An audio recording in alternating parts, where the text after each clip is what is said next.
Welcome to our panel. This is called Designing Cities for People, Culture, Transit, and Community. Just want to note our kind sponsors who are allowing us to be able to do that. I'm Sherry Dobbin, a cultural architect. I've worked in arts and culture for over 40 years, all in relationship to place. And since you may recognize me from the keynote, I just want to jump straight into the panel, and I want to talk about Austin. So as cities grow more complex and the stakes for design excellence rise, demanding that architects do more than just deliver beautiful buildings. They have to shape urban systems that are resilient, inclusive, and alive with public meaning. So we've got a panel of what I would call polymaths who are here to discuss the importance of how we can inform, realistically, the public realm and infrastructure projects for people and with and by people within existing constraints and new opportunities. So, the first thing that we wanted to do to introduce the panel is I'm going to ask each of them to introduce themselves and to call upon a particular project that they feel shows an example of Austin's past success. So I'm going to counter myself from the Own the Low benchmark, and I want to remind everybody of some positive benchmarks that already exist in Austin. So the first one, no surprise since I'm an arts person, I just want to use the South by Southwest impact. Not just on Austin, but also how it's been approached and recently brought into London. And one of the things that's been so impressive about the conference is how it's grown over the years and how it's grown by music and media, how it's opened up the diversity of representation of creatives, how it's related itself to national and global topics and influences. And then how that has actually got global cities like London actually vying for the franchise. So it's important to remember that that started here and being important to place and attracting people and understanding how you could offer something on the larger scale. And next, I'm going to hand it to Lawrence, who is going to give his introduction and example. So, is this on? Doesn't sound like it. It is on. Larry Speck. And the gig here is to introduce ourselves, but do it via something we've worked on.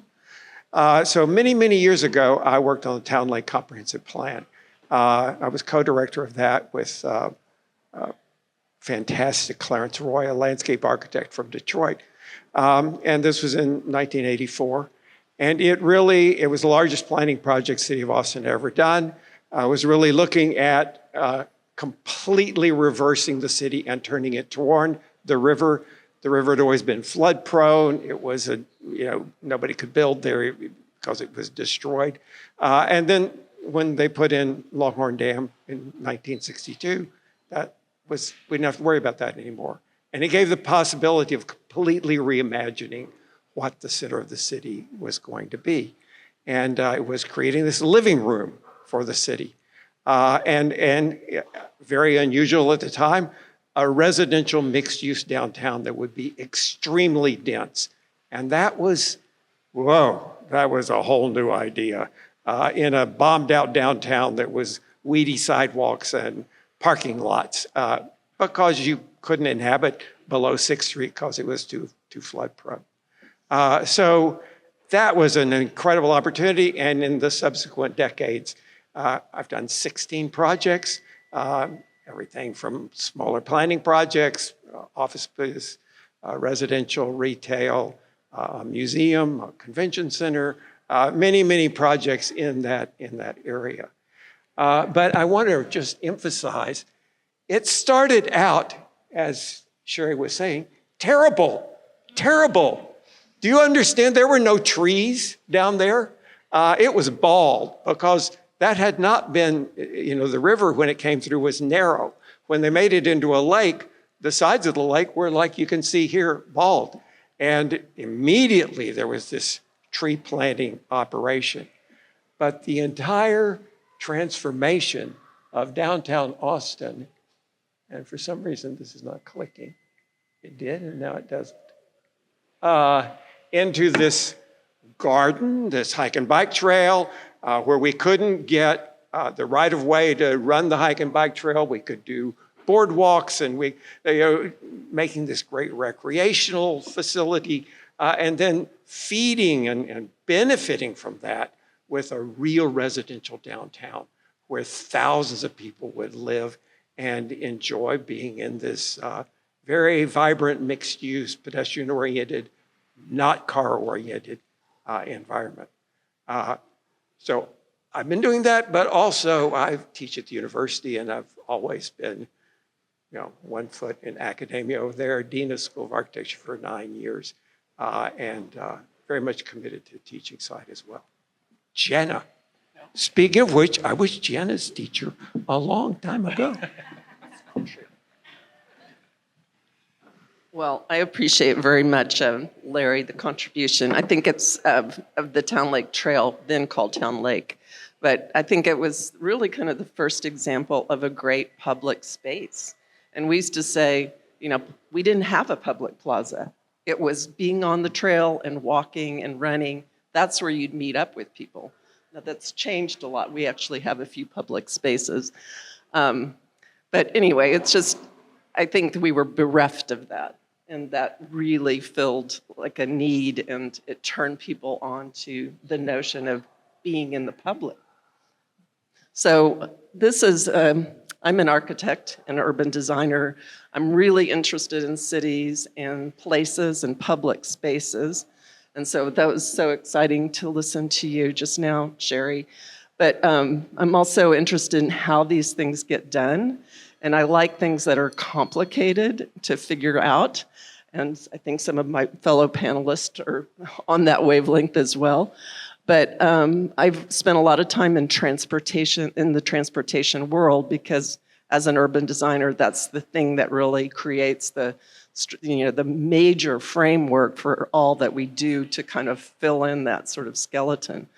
So this is an image of, I guess this is the before image of what was called the Robert Mueller Municipal Airport, which our firm, McCann Adams Studio, previously Roma Design Group, won a commission from the city of Austin in the 90s to really take that airport and the disused airport and turn it into a community-oriented, walkable space, mixed use, affordable housing, et cetera, et cetera. I think y'all are probably all familiar with it, but it was kind of a first, I'm smiling at Lisa Storr, action of really getting green building done on a district-wide scale. And so I think, the opportunity for urban design and being able to think about and really realize larger spaces is so fantastic, that you get to think on that district scale and you're not sort of subject to a developer saying, here's a piece of property, put me a 5-story office building on it. So I really love this kind of a challenge. This is kind of what it looks like today, or as of a few years ago. It's almost complete. It was a 711-acre project with a public-private partnership.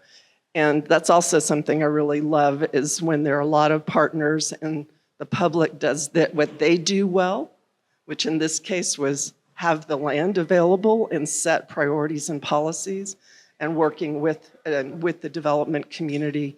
In this case, Catellus Development Corporation, who did an amazing job of really pulling together this project and laying out the infrastructure and lotting, et cetera, for this project to happen.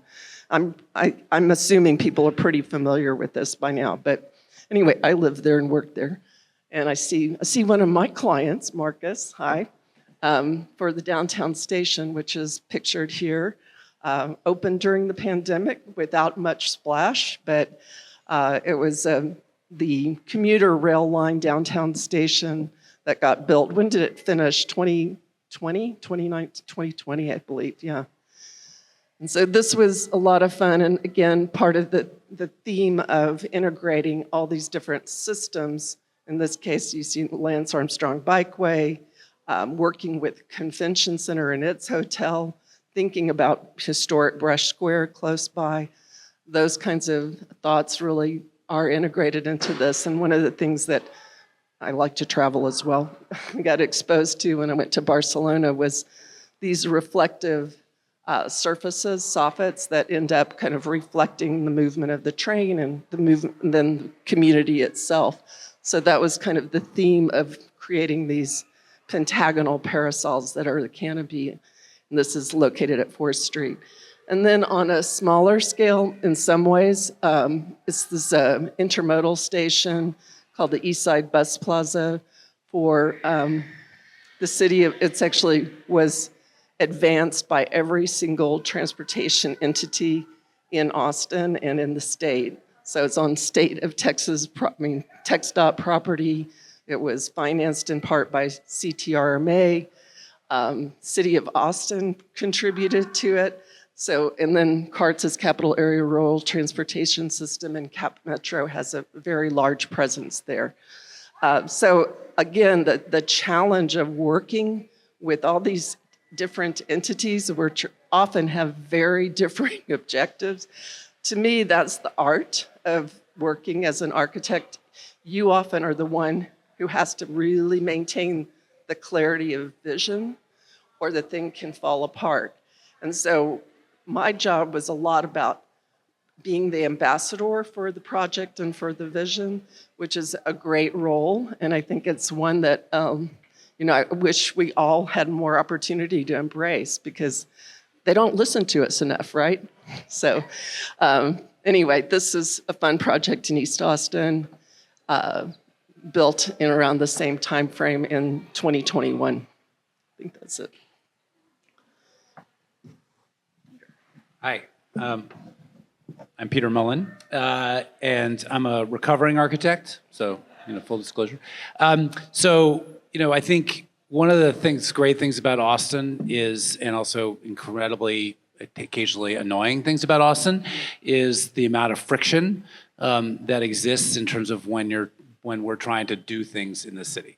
I love this El Arroyo sign because it kind of embodies so much about what Austinites, the irreverence that Austinites have, and I would say the lack of respect for institutions or experts, which also can be incredibly annoying. But I also think it can be incredibly productive, particularly when you're talking about systems or systemic change or infrastructure, right? And so really the question is, how do you actually harness that friction to put things together? I think like Jana said, that are complicated or complex, but to really harness the complexity of those problems, those thorny problems, to really make lemonade out of lemons, and to see, because I think the things that make these infrastructural projects successful, whether it's Miller or the convention center or the airport or any of the things,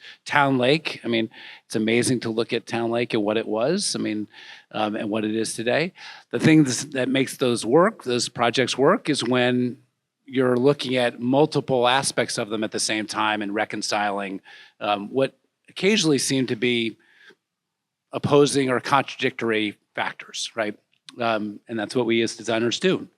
Sorry, we're on a timer, so I'm kind of reffing. Okay, so one of those systems is water systems. We're in Austin because of the water. That is, the lifeblood of this place. It makes it what it is. It's also one of our greatest threats, as we've seen very recently. Unfortunately, the power of water and what it can do to communities. And so, this is Waller Creek and Waterloo Greenway, and so I think this is a great example of how the city had the foresight to say, we've got this floodplain in the middle of downtown. That's not sustainable for what became at one point the 10th biggest city in the country. We're going to build a flood diversion tunnel underneath it. But not only that, once we do that, once we've controlled the water, what can we do on the surface, right? It's not just about removing land from the floodplain, but then how do you harness the water to do something amazing around the new Waller Creek, because we can revitalize that and turn it into public space and get people closer to the water. And and make that the kind of green spine of a new part of the city. And so lots of progress is happening there. The Confluence Phase 2 is opening, I think, next year. There's a panel on that tomorrow. I encourage you to go. But I think it's this looking at how these different systems can come together, whether there's, hydrology, public space, urban ecology, and make something great out of it. Okay, second win for Austin. And part of the, just to give you context of why we're doing it this way, when we were preparing for this panel, we all reflected, we Austinites love to complain about how much better it was before, right? It was always better when we first got here. I knew that I had to really fit in here was when I started to feel the same way, right? It was way better in 2015. But the reality is we've had lots of wins. We've had lots of wins in the city. So we need to celebrate them and then use that energy and that to do more stuff. So one of the things that we've done in the past 10, 15 years is the bike plan. The bike plan is amazing. 2014, I guess, when the bike plan was initiated, we had no bike lanes, no protected, zero, right? Now we have hundreds of miles of protected bike lanes in a city, in a place that was totally dominated by the car. This is incredible. I just, it didn't happen overnight. It happens gradually, a little bit every year. And, but that's how you make progress and you just keep doing it. And, I think the fact, a lot of people say, especially when you have nothing, when you have no infrastructure, it's very hard to build robust infrastructure because there's so much to do and you can't do it all at once. But you have to start somewhere. And I think the city and this community has gotten behind starting projects to just start building it step by step by step. And I think if we can look and see at the wins that have been accomplished, we can continue to do more. And eventually we will have robust infrastructure to support our community. So that brings me to the last one, which is transit and light rail. Same thing. People complain, the first phase is only 7 miles or whatever it is. 10 miles? How much is it? 7? 10. Sorry. See, even me, I'm underselling it. 10 miles. Right here, so we've already increased it. But you can't build an entire transit system in a day, right? So the only way you build 20 miles or 30 miles is building the first 10. So, let's get going. So, and the community, I think, is totally behind it, despite, what I would say is some unproductive friction from some other entities in our midst. We can talk about that later.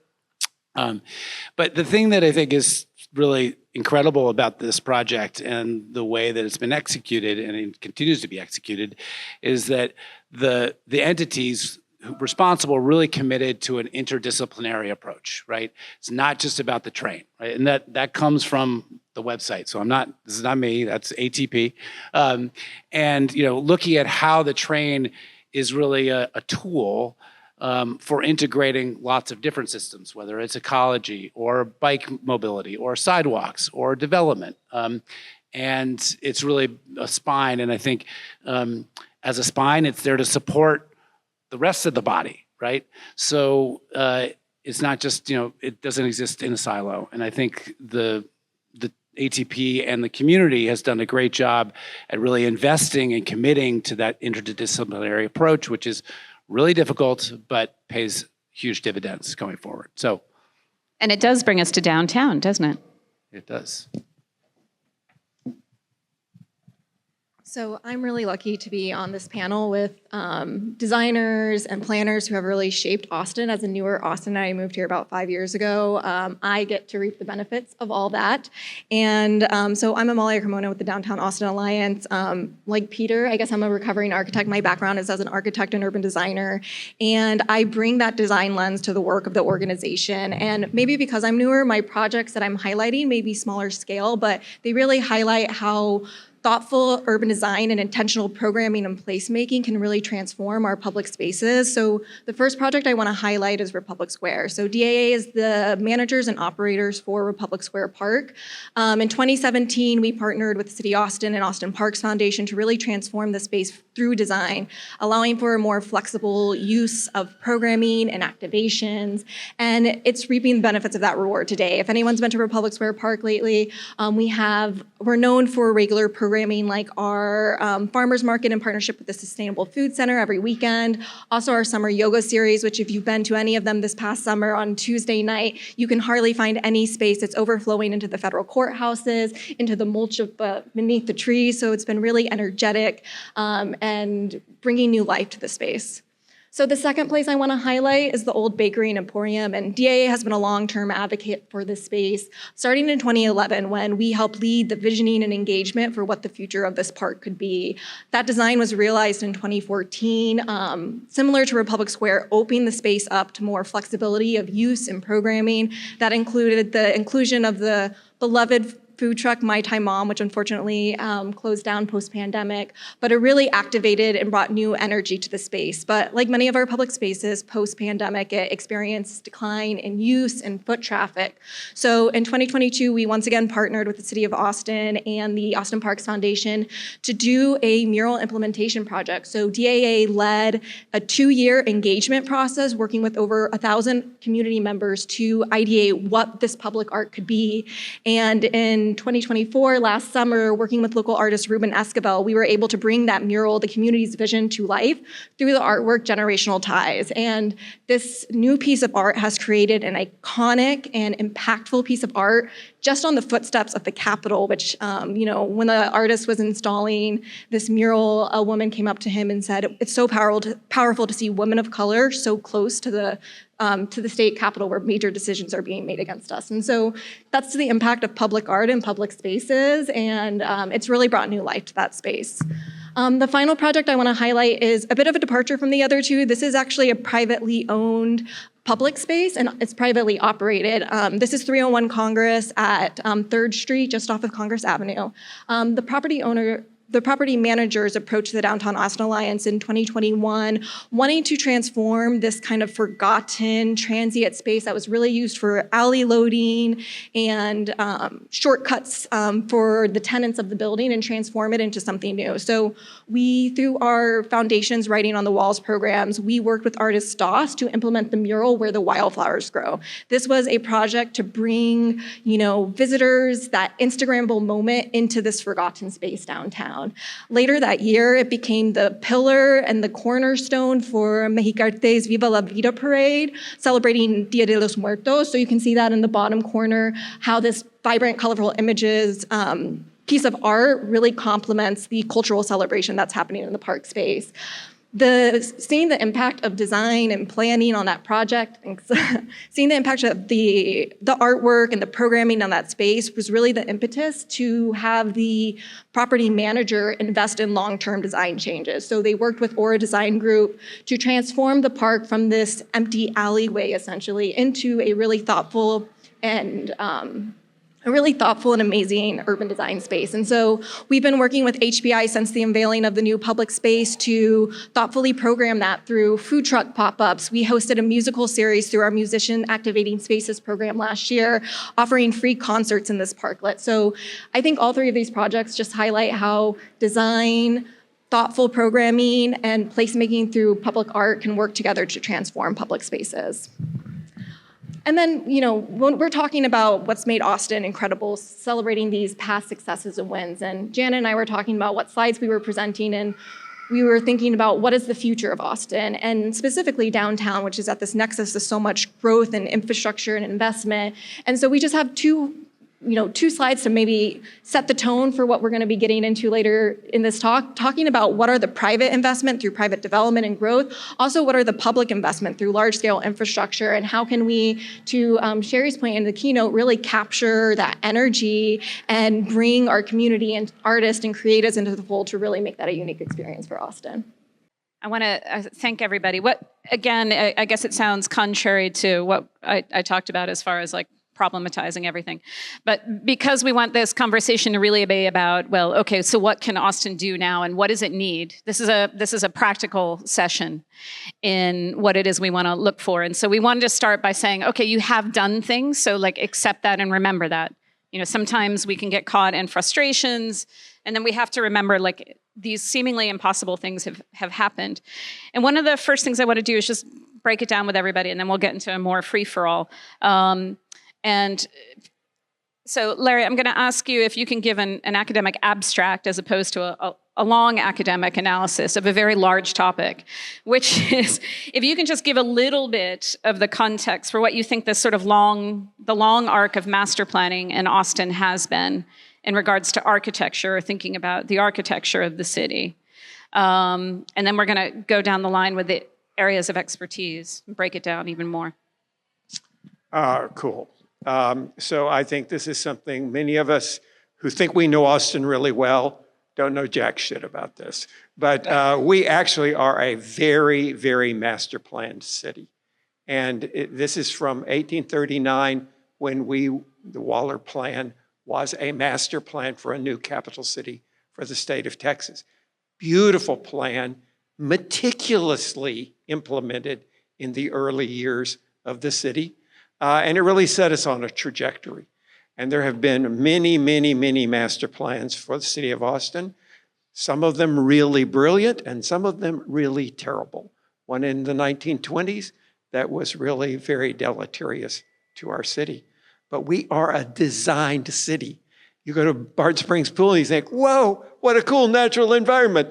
Not a bit, 100% designed. Everything there is designed. You go to Lady Bird Lake, you think, whoa, how lucky to have this lake to build a city around. Nope, 100% created, 100% designed.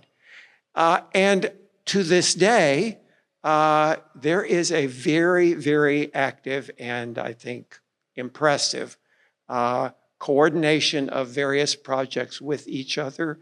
The current convention center project is amazingly coordinated with Waterloo Greenway, with Cap and Stitch, with new developments along the trail, with the transit project, light rail. Had many meetings with Peter already on that, and plus a dozen other private developments. Stratus's work on 6th Street, all of those coordinated. The new water line that's tallest building in Texas going, all of those shaping each other. That's what master planning is about, and we're good at it. We're actually good at it. Compare us to Houston or Dallas or San Antonio. We are good at this, and we've been doing it a long time. And I think it's made the difference of why we're a way more livable city than many other places. So how does that, Peter, then, how does it translate then into the infrastructure design? So what I was going to say, we need, at some point, we need to have a panel just on the Waller Plan, right? Because there's so much to unpack as part of that, because you're right, beautiful plan, 4 squares, framed by Shoal Creek on the west, the Colorado River on the south, Waller Creek on the right. So even from day one, the planning of the city was all about how do we relate to our natural systems. The flip side is it was, a product of its time, Cartesian system, right? Focused on development, right? Other than the 4 squares, not so much focused on the public realm, right? It's like, let's take the grid, because the grid could be infinitely expanded, right, forever and ever. When you get to, actually, if you look at the plan, and you get to Waller Creek, the plan just kind of steamrolls right over it. It's bounded by it, but it doesn't really recognize it. So there was from the beginning like inherent tension between the idea of the city as being a place to be developed versus a place that is shaped and formed, right?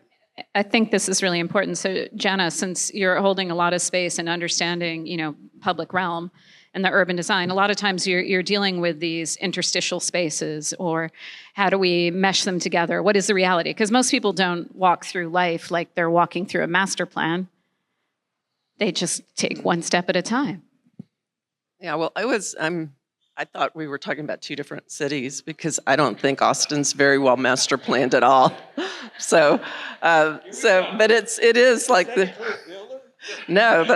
but Miller's only a few hundred acres of the city. Well, but it is, there's Miller, there's things. Domain, there's, the whole umbilicals along Burnett and Lamar and, and the densities of them and protecting the neighborhoods with a completely different density. We do have. We have patches of things in corridors, but anyway, it was just interesting because I was like, whoa, okay, are we living, I think of Paris as a very master plan city and very powerful in the way it was laid out. And, I feel like we are the land of terminal democracy, to quote Antoine Predock, who did City Hall, where we get paralyzed a lot in our planning because we just can't decide. And we're fearful of, developers. And, we're maturing now as a city.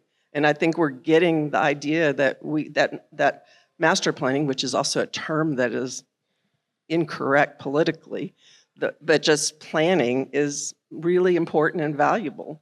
So maybe we can use this word megastructure then, or something. I don't know. That sounds more But frightening. we're looking at an overarching structure for which there is detail that needs to be filled in places, right? Or is it that doesn't work and we need a living organism? No, I think the act of master planning or just planning, I would call it maybe integrative planning. And it's the thing that we have not done that well, which Peter, you were describing, I was talking about and you were talking about how to integrate all these different forces and deal with the sort of political and economic frictions and forces.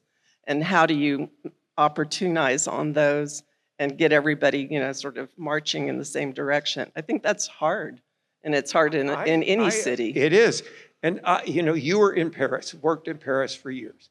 And that phase of master planning in Paris was maybe 60% accomplished. 40%. If you're talking about Haussmann. Didn't work and didn't ever get implemented. That's the nature of planning. It's not meant to be 100%. It's meant to be you take it a certain way and then something else intervenes and it takes it another way. And then something else intervenes and it takes it another way.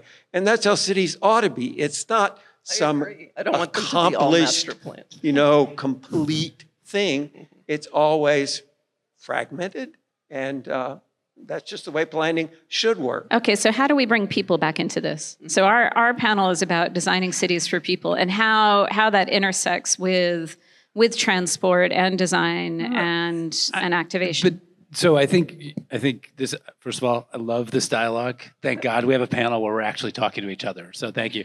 This is the tension. This is this is where the magic happens because it is a tension around, there are a series of tensions. One is, tensions between different priorities, right? We talked a lot about the convention center operation has a lot of needs, right? Sometimes they're not consistent with what other needs surrounding it are. And so there is inherent, I'm not going to call it conflict, there's inherent tension between these priorities. And that's where we come in, right, is to figure out how do we actually resolve those tensions to make the most of them. And I think one of the challenges here in Austin is finding, it's the edge of a razor, right? Inhabiting the space where you acknowledge the tensions, embrace them, have a dialogue about them without it becoming paralysis. And sometimes we fall on the wrong side of that razor and we do get paralyzed. And I think there are plenty of examples of that happening. Sometimes we fall on the other side of that razor where one element in the dialogue bullies the others into submission and you don't get an optimal result. So it's really about how do you occupy that very fragile space where you can embrace the tensions and really make the most out of them. Let's ask Amalia to jump in because her whole job in a business improvement district is to negotiate demands, queries, ambitions, and tensions. Do you want to jump in?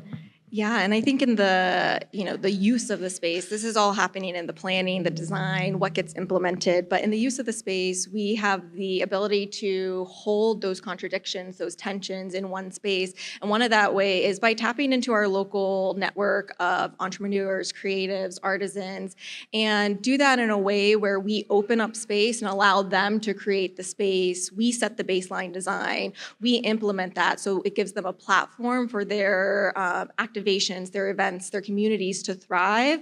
And one of the ways DAA has been trying to do this is unlocking underutilized spaces that are, because of the tensions, because of the conflicts, maybe it's being buildings being held up in planning review because no one wants to make a decision. How can we in the interim unlock that space and bring artists, creatism to thrive? So we've recently launched our Downtown Austin Space Activation Program, DASA, at our flagship location at 506 Congress. That was formerly the Yeti store. It was closed down after the pandemic. It was vacant, it was underutilized, and we've worked with the property owners and the development management team to open up that space. And in the past year, we've hosted over 500 events in that space. This is public engagement events, artisan mercados, this is business development workshop, mental health workshops, a variety of different programming. So this one space can hold all these contradictions and activate and utilize the space while these larger conversations and conflicts are trying to be resolved. And we offer them the platform of offering reduced fees for entry, providing in-kind marketing, technical production support, and really give them those platforms to thrive and bring their communities from all over Austin and the greater regional area into our downtown. So I think that's one of the ways where we're looking at these spaces that maybe there's a development on the horizon, but because of these fears, because of these issues, it's getting locked up in a political battle, but it's sitting there and it's vacant. So how can we unlock that potential to give our community a place to thrive? So out of that, there are two questions then. One, I have a real practical one, which is how do you deal with, like a lot of times why people won't give up an open space is that then they have to pay higher business rates or something. So there's a practical thing about how did you sort of unlock it. But the second thing is all of those events and all those learning lessons, how is it feeding into the dialogue and the process that's impacting these design choices? Is there a way that it's feeding back? Or Jana, is there also a way in which you use different techniques, like Amalia is talking about, that feeds into this decision making? Well, I think a lot of answers and help can come from the sort of the public engagement and what you do, DAA. And a lot of times in the sort of master planning or planning processes, we're not very adept as, and I'm not saying architects, I'm saying like the leaders of a project, at really understanding how to leverage input and what to do with it and to reflect it back. And sometimes there's some amazing solutions. They come across at first as complaints and concerns and fears. And I think it's part of our job, if we can do it, to really help to translate that into something that I like to call like the guiding principles for a project. And so, there's a lot of listening that goes on and negativity and kvetching. And we try to say, well, understand what that's about, and then sort of say, but we want to move forward. We have something that's a valuable thing that we think is important to progress on. And so we try to capture that in a set of principles that everybody can sort of, yes, I agree, I sign on to that. And that becomes the North Star for the project. And that's helped a lot in kind of helping to reduce the bad friction. But it's like you were saying, Amalia, I mean, you've got to be able to continue to balance yes and no and contradictions. And that is the richness of things, I think. So I think one critical component to this is leadership / governance. Because, for example, you asked, how do you take cues or learn lessons from the way that people use the space? Well, some of that is only dependent because there are entities involved who are helping to manage that engagement or set the stage for that engagement. If the Downtown Austin Alliance didn't exist, there would be a gap, there would be a void, but because it does, I think then there's the ability to actually leverage that to be able to support the design process, because that, for example, you're going to be there to help to activate spaces. But my point is that entities have to take some level of ownership over that long-term future of the space. And I think one of the challenges happens is that, particularly with municipalities that are always stretched with operating budgets, is that they're always afraid to take on or create opportunities that might require, management, ongoing operations and management requirements, right? And so figuring out how to set up your structure in a way that builds that into your design process so that you can take advantage of those opportunities. And now you can show something new, but say, well, there's evidence of it. But Peter, I'm glad you're going to jump in, because what I'm thinking is, when I said like look to the future, it's like you're helping to train people who are going to be the future designers or realizers of these. So is there a way that the work that happens, like on behalf of Amalia, can actually feed into your students? Like, can we start to develop new planners who are thinking about these ideas and getting these ideas in their head very early on? So I just wanted to, this is another thing that I think we don't acknowledge enough about Austin, is that yes, it's DAA, which is a really amazing organization. We are so fortunate to have DAA, but it's not just DAA, it's the Trail Foundation. Oh my God, where would we be without the Trail Foundation and the people who've invested huge parts of their life in making that trail a really wonderful place? And it's not just design of the trail, it's events and it's occasions and it's things like that happen there. So, and then it's Waller Creek Conservancy and it's the Peace Park Conservancy. And these are public input at the highest level, not somebody kvetching at a meeting, but investing their time over years and investing their money and raising money and getting out there and really investing in their community and making it much better. Holy shit, we would be nowhere in Austin if it weren't for Can we these. get some graduate students, or can we get somebody on a PhD or something to actually pull together all of these findings? Like, is there something we can do? Because like you say, it's downtown alliances, but it's also these conservancies. But how can we get this immense amount of evidence base of community engagement? I think that kind of community engagement is so meaningful. And that's something we just need to value and we need to acknowledge and we need to talk about a whole lot more. But it also is a way of really the community having its voice in all of this. And I'm perfectly happy, honestly, that all these things aren't done by government. I'm perfectly happy with the diminution of the government's role in a whole lot of our municipal development, because now it's been taken over by nonprofits and by these other community organizations. I think one of the things that we've learned in Austin, and because the conservancy model in relationship to parks is relatively new here compared with other cities, is to understand that it's not necessarily one entity taking over from another. And it's really about building a partnership where each partner does what they do best, right? Governments are good at certain things and they're terrible at others. Nonprofits are great at a lot of things, but they're always going to be limited financially, right?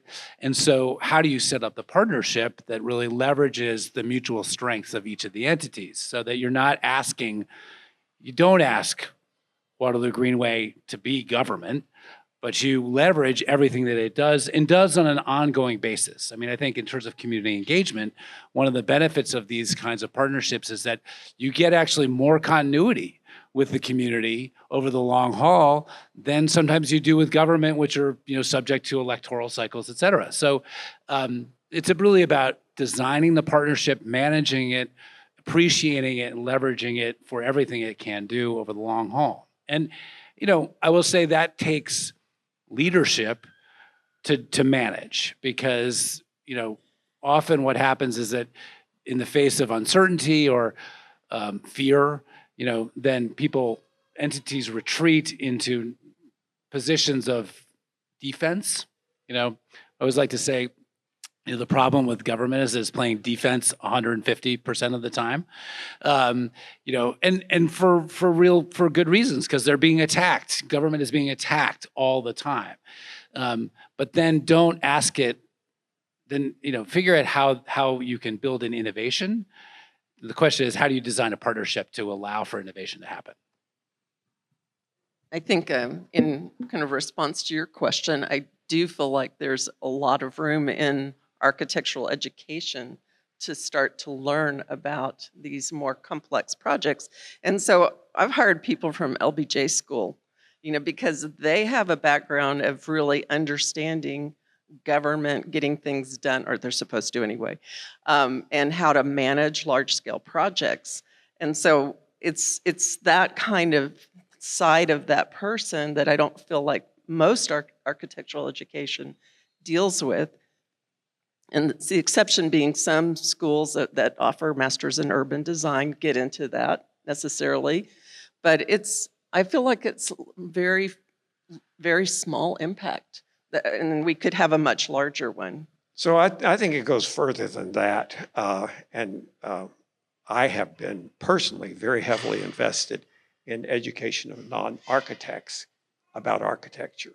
And that's the people who are going to be on those conservancies and the people who are going to be government leaders and the people who are going to be clients and the people who are going to be business leaders, people who are going to be engineers, everybody we're going to work with. And, we have this class at UT, 500 students every semester. It's the largest class at UT taught by a single professor that's on architecture.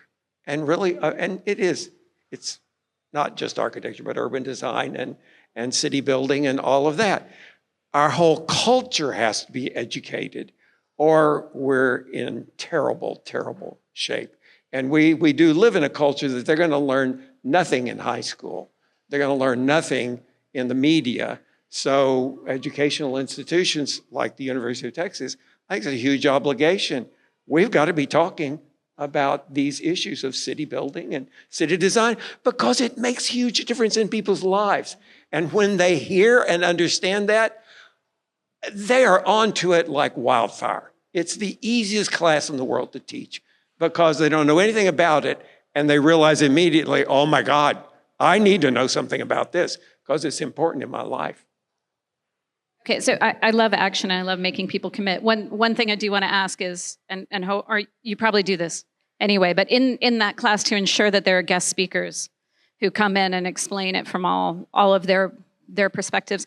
Peter, I know you want to say something, but Amalia hasn't had as much a chance to speak, and she also wants to say something, so I'm going to hand it over to her first. Well, just on the topic of educating up-and-coming designers and architects, I think there needs to be more teaching, to Jana's point, about that complex nature of design. But I think when it comes to engagement, honestly, I find younger generations to be the ones who are pushing the needle on transparency and more equity in engagement, coming up with more creative ways and solutions to engage with a more diverse range of audience. So I think that's something we can actually tap into as more established practitioners, architects, planners, is looking at younger generations to better understand what their priorities are and understand that, because I think, as our employment demographics become younger and we're tapping into that energy, it's going to be a benefit toward the transparency of our engagement process long term. Yeah, absolutely. The World Cities Cultural Forum did a report recently, and they said 72% of Gen Zers, quote, think governments don't look after their citizens. And then when you realize that 33% of the global population is under the age of 25, your point is extremely important. So even if you're going to selfishly just be thinking about like your constituents, that's who your constituents are. So if you want to take, again, low benchmark, if you want to take advantage of like new constituents, you ought to be thinking about this generation and also their flexibility, their immediacy of how they'll access information, process it, and feed it back out. Peter?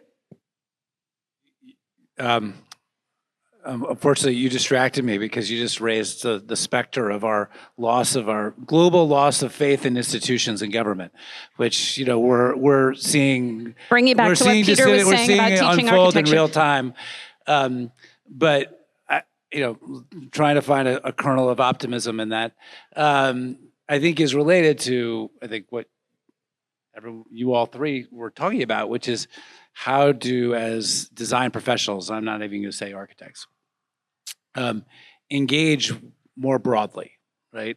Whether it's with designers of different disciplines. I mean, I was trained as an architect, but I've spent most of the last 20 years primarily working with landscape architects, which I mean, that's a whole other panel, is how landscape architects and architects see their process differently. Because, but for me, it's been just a revelation because you start to understand, different ways of seeing your problem. And if you can see your problem from a different perspective, it opens up opportunities and solutions. And I think builds a sense of a little bit of greater agility as a designer, right? Is that how do you actually not get locked? Because when you have a thorny problem, the worst thing is that you grab onto one thing and you don't let it go, and then you're stuck. You're done. But if you can be agile and sometimes let go of the things that you thought were the most important thing as part of your toolkit, it unlocks opportunities. So being open to collaborating with designers of other disciplines, being open to collaborating with non-designers, regular people, I think that will give greater agency to the design community and in our ability to actually shape our environment positively. Jana, do you think there are some tangible ways that we can look at how we would bring that into either planning process or permitting processes, or like how can we actually take these concepts and where might we be able to intersect them into systems that already exist? Okay, the easy one for the end. Yeah, right? yeah, I know. I don't even want to begin to talk about permitting processes, but I mean, how can we take these larger abstract concepts and actually start? Mm-hmm. How can we implement this? How can we start to take these insights and put it into a process? I think I work a whole lot on public projects, a lot of City of Austin clients, and I feel like a lot of this, if you can build into the process from the beginning, where you're collaborating across disciplines. But a lot of times we get an RFQ from City of Austin, and I used to write them too, so I understand there's a lot of art, there should be a lot of art in the RFQ, to sort of identify, well, what is the problem and how are we we want to hear your ideas on approaching it. But I do feel like it's like we don't seem to be able to kind of get the integration of many different elements done effectively in a project. And the public project is where that can all really come together and should come together. Who should be taking on these multidisciplinary experts? This is always a question, right? Like, is it the client? Is it the architect? No. Is it the consultation team? Because let's be honest, this is what it always comes down to, right? Is who's going to pay for it? Where should it fit? Where should it be included? Whose accountability or responsibility should be holding this? I think that architects or designers can take a much stronger leadership role, even if we're told you need to do X. I think that's where you say, no, that's not necessarily what the project should be about. And so I don't think there's usually a very rigorous investigation that includes stakeholders, that includes the end users of things at the beginning, at the outset of a project, where you can set design directions or guiding principles. So I don't know. That's one thing. Might be then how to adjust the timeline, right? So when you put out a brief, you put out an RFQ, you think about in the timeline where the consultation or engagement hits, or it hits at several points, and then you can allow those who are responding to it to tell you how. I used to look at RFQs and what the public would set forth for public engagement, and it would be about 5 to 10% of the professional fee total, which is maybe a bit upside down. I mean, I think there's a big problem with not having enough energy up front to really understand what you're doing and its longer term impacts, and being able to get the right people at the table. I also, like in private development projects, I think I do a lot of work with civil engineers, and they often, for better or for worse, become the leader of a project. And so I kind of struggle with that, and so have really worked hard to insinuate architecture and design thinking and landscape architecture in particular with the civil engineers from the very beginning of a project and to better define what it should be doing. So yeah, some of this can just be redefining the methodology stages and allowing some freedom into how one answers it. That's changing order. That's not necessarily changing budget. Time is always a problem, right? Because what project have we worked on? Well, where you don't feel that you're from day one you're behind. You never, right? I mean, you start the project. Oh, I'm already behind. Can anyone here name a project where you don't feel like Yeah, well, so one of the things that we did on the light rail project is that we built in actually a very robust phase at the beginning of the design process that was just research. And we called it that. And we structured it into the process. And, and again, we were late on that too. It would have been better if we had done that, a year or 2 years before, but it was better late than never. And I think you just have to build that process into your design trajectory, because otherwise, you're always stuck with givens that you wish you had the ability to reconsider. That built in. Do you want to answer the question? No. I mean, we got it built in part because the established federalized process for transit is so long, and in most of those projects, they bring in architecture and urban design at the end, right? Design the system and then bring in the architects to paint it, right? We were way ahead of the game in terms of when architecture and urban design was brought into that process. So we had that leverage, but ATP made that leadership decision that it wasn't going to come at the end; it was going to come in at the beginning, and so we built it into the process. Go ahead. Sorry, Larry, did you look like you wanted to say something? No. No? I thought that was great.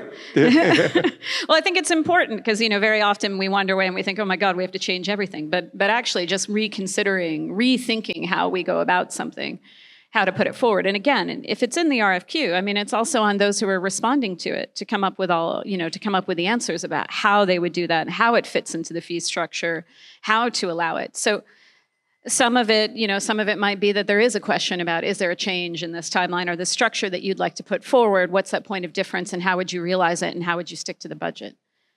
That's maybe one thing that we're giving a slightly off-kilter view here because so many of us have worked in the public realm. But in fact, a whole lot of these decisions are made in the private realm. And a whole lot of those public spaces, honestly, are private spaces. And the city is made up primarily of private development. And I am actually kind of blown away at how many more developers are interested in exactly the kind of things you were talking about in the keynote. This sells my property. I just had a conversation with a colleague yesterday who the developer paid $10 million to just put a premium on sustainability in their office building. They did a poll among those, the people who leased that office space in a really tough market in Boston. And it was 70% leased, which is amazing these days in Boston. And almost every single one of those tenants said, it's because you had a premium on sustainability. That was the thing that sold us on moving into this building. And the developers are like, yes. And that was the architects who came to them and said, can we really up the ante? And they did Passive House, which is an amazingly demanding set of criteria for sustainability. And but it sold the property. That's the thing. It's really important. Benefit. You might want to look to, it's funny, but the commercial sector sometimes can adjust really quickly to what's in demand. Yeah. They're less tied to what happened before and much more about what's going to hold the value now. So because we're in the US, and I've used CoStar, I think there are other software, so I'm not trying to sell them. But because I constantly get asked, how can you measure the economic impact of arts? And so I thought, oh, well, I have to kind of do what, retailers do, which is you find an example, you take it of the same area and the same qualifications, and you look at one example that has a cultural intervention and one that doesn't. And you look at what is it leasing for and then what is the land value of it. And you start to draw up a lot of examples. So you can do this.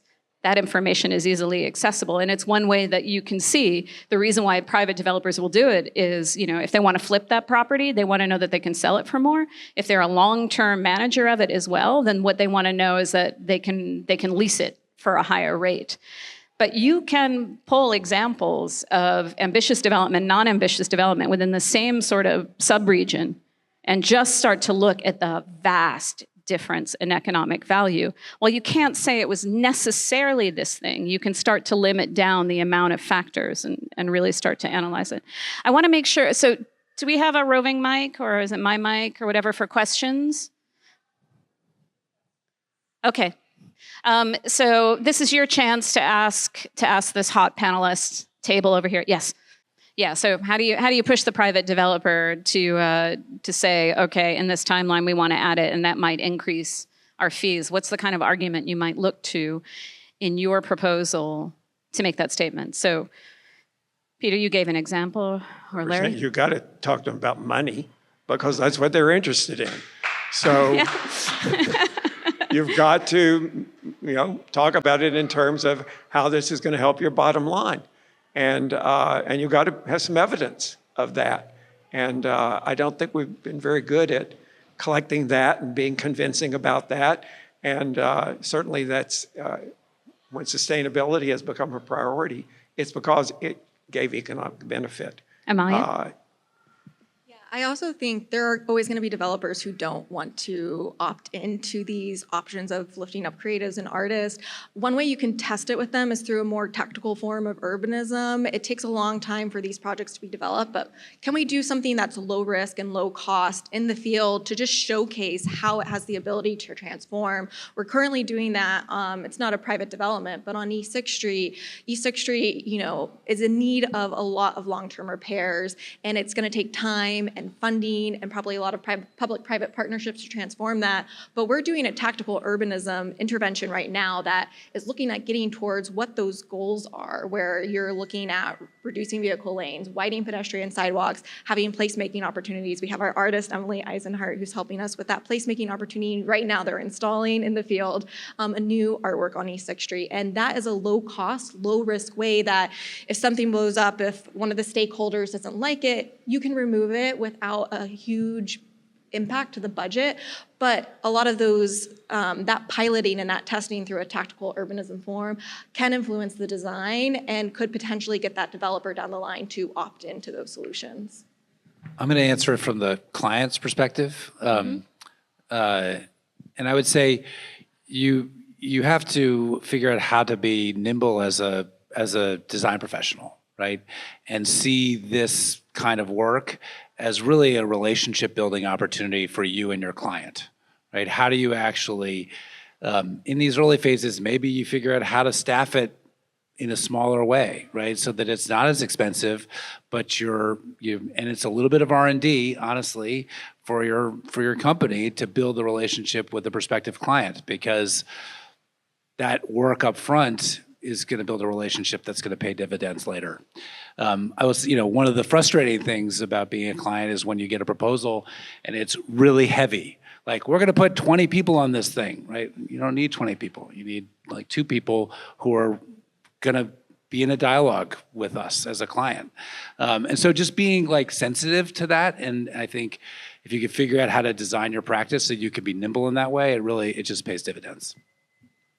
I think another way is identifying within those clients that you may have.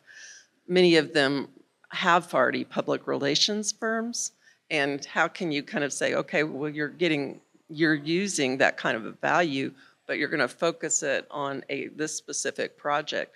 So it's not as much of a leap, like it's not something that they have to add to their budget. They might be able to, and many developers will have public relations firms already in their team. So a lot of times we'll just work with those people to help define what are the activities, the engagement, the tactical urbanism pieces that can be performed partly by people, their group that they already know. Yeah, so it might be flipping a couple of those budgets. It might be the marketing and the comms is what becomes that meanwhile activity or that urban tactics. It might be some of the consultation budget that they were going to use from consultation experts that you're talking about working in concert with them to develop it. So there are ways to look at the existing expenditure and timeline and think how that might relate to that. So it's not actually costing them more with a bottom line. Yeah, and I think on lots of projects, like the bigger projects that involve master plans, it's obvious that it's a needed team member. There's no sort of worry that's going to be included in your budget, no problem. I mean, it's just a natural thing because they'd be crazy not to, because they want their project to be accepted by the surrounding community and the public at large, and that's a critical piece of it, how that public engagement person or group is really going to establish those relationships. And I think those really get melded with food and art. Yeah. So, other questions? Yes? Do you have any good, successful techniques that you use for community engagement? I'll just jump in on this. I think the way we've been doing community engagement sucks.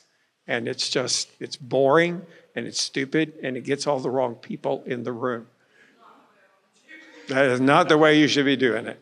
I think it works best when it's fun and when it's like a festival and that you're eliciting input, not asking the question and expecting someone to give you the answer, but you're putting them through an experience. And by the way they go through that experience, they're telling you something. And also they need to interact with each other. It's not them talking to you, it's all of them interacting with each other. But I think there are ways to make this, and from a professional's point of view, oh my God, so much more fun. It is, standing up at those town hall meetings. Ugh, God save me from another one. Go ahead, Amalia. But these things can be really a lot of fun. And that's where they begin to understand and get educated and get savvy because they hear that their neighbor doesn't think what they think. Mm-hmm. And that they actually begin then to negotiate. Well, how could we find a common ground between you and me?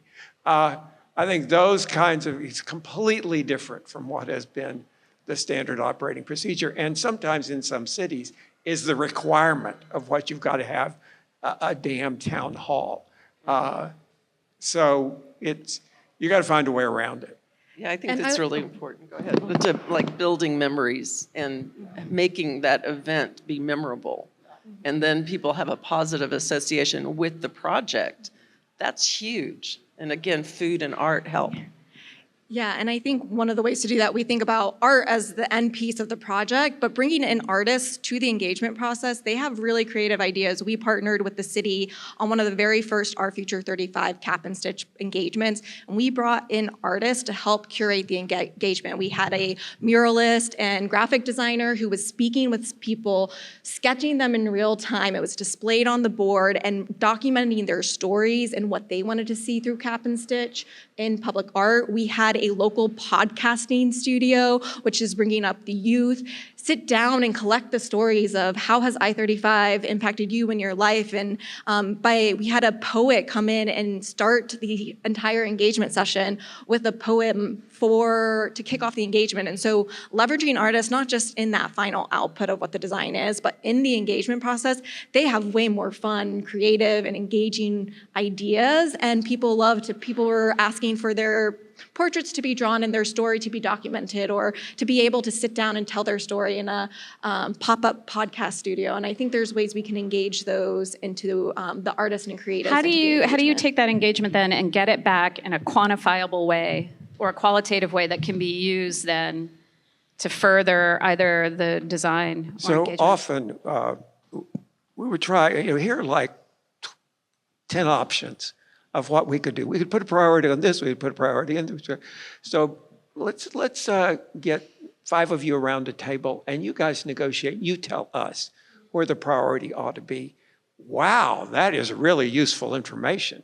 That is something you can design with so that it actually is helping them act as design thinkers. This is peer facilitation. No, but I think there's also, some of this is show, don't say, right? It's like when you go to a therapist and they ask you a direct question, it's very hard to answer it, right? Really what they try to do is just get you talking, and then it's up to the therapist to tease out from everything that you say, what the meat of it is. So, at Waterloo Greenway, for example, our greatest community engagement initiative was Creek Show, right? Nobody thinks of Creek Show as community engagement. I think it's just a great experience. I mean, to your point, but it was initially it was designed as a way to just change people's perception of Waller Creek from being a sewer into being a public space. So, figuring out how to, I don't want to say trick the public, but sort of grease the skids a little bit, right? Like you've got to figure out ways to get people engaging and talking in ways that they are enjoying, right? Because that loosens things up a little bit. But asking direct questions of like, what do you want to do here? I agree completely. Like that, it's just too much pressure. It's too much pressure. Like you gotta come in through the side, whether it's through art or through some other activity, or getting people to do things that they normally do, that they're comfortable doing. And find out what that objective is. What is it you want to tease out? So one of the things I was telling Jana last night is that when I set up all the projects in Times Square, what the public didn't realize is that every single project had a strategic objective. We all wanted to learn how people behaved in public space. So there was an internal objective as well as the external one, so that we were constantly gathering data and then sharing it back. All right, any other questions? Yes? Right, so the residential zoning often prohibits you from being able to put forward some of these innovative ideas. So what's the balance in putting forward a more open zoning? Yeah? Anybody have any ideas for that? We do it more in Europe, but... this is something, Austin's an interesting place for this because they're often in communities like in Terrytown. There are like little corners that got zoned commercial at some point. And somebody put in a restaurant, it's the most popular gathering point for the entire community and they love it and they kill you if you took that away from the community. But you try to zone something else commercial, oh no, that opens up all kinds of horrible things that will happen and children will die.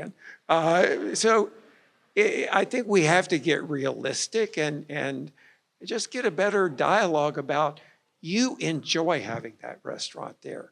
You enjoy having that little clothing store. You enjoy having that toy store. So did the 15-minute city idea have a big influence here in that way of being able to walk from your house to get things?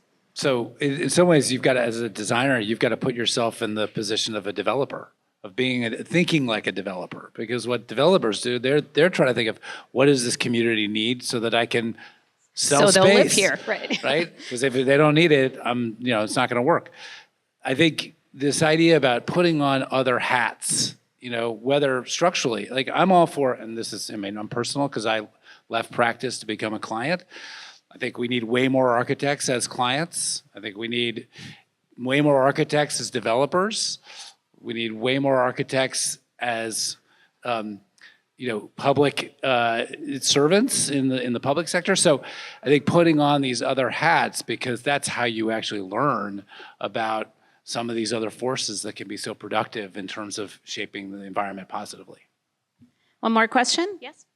Oh, so does higher education have an obligation to actually be integrated into their own city and their own development and design? So having a really long background for the School of Architecture here, yes, you're right, Waller Creek, a lot of those ideas came out of student projects, but they're going on right this minute.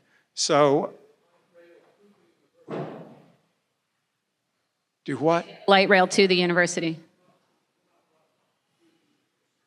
Oh yeah, well, it's going to go right to this front Right door. adjacent. But so I would say this is honestly, the onus is more on academia than on I mean, some of it's on the public sector. The public sector needs to invite academia in, but I agree completely. Like, to the extent to which the academy can get engaged in its community, I think the students, are hungry for that opportunity. And UT, I used to call UT's like the Vatican, right? I mean, a sovereign nation inside a city, right? But I think there have been moments where they're really starting to try to engage more, and they're seeing the benefits. The med school has a whole community engagement, community development angle. I think the new dean at the School of Architecture, not to say the old dean didn't do this. Okay, so that is one of the requests. Anybody here who has an affiliation with an academic institution, go find out who and how you can connect. Amalia, you were going to say something. I was just going to say, to the University of Texas credit, their School of Architecture program does provide students. They partner with government, nonprofit, other entities, and they provide their students with a stipend or class credit. So we as a nonprofit don't have to scramble and figure out, how are we going to bring in interns? How are we going to help train up this next generation when we're limited in our funding capacity? We can partner with the UT School of Architecture and bring in undergraduate and graduate students so they get that experience early on before their careers start, and it eliminates for a nonprofit, how are we going to support this and fund this? And I think there's so many opportunities for our professional organizations to really tap in and take advantage of it, because I think we opened option a year ago and we had over 30 students in undergrad and graduate apply for this one summer internship. So they're eager to get out there. Okay, we have 5 minutes, and I know this is going to be very difficult for this panel because you all have about 30 seconds to answer this question, but I did prep you for it.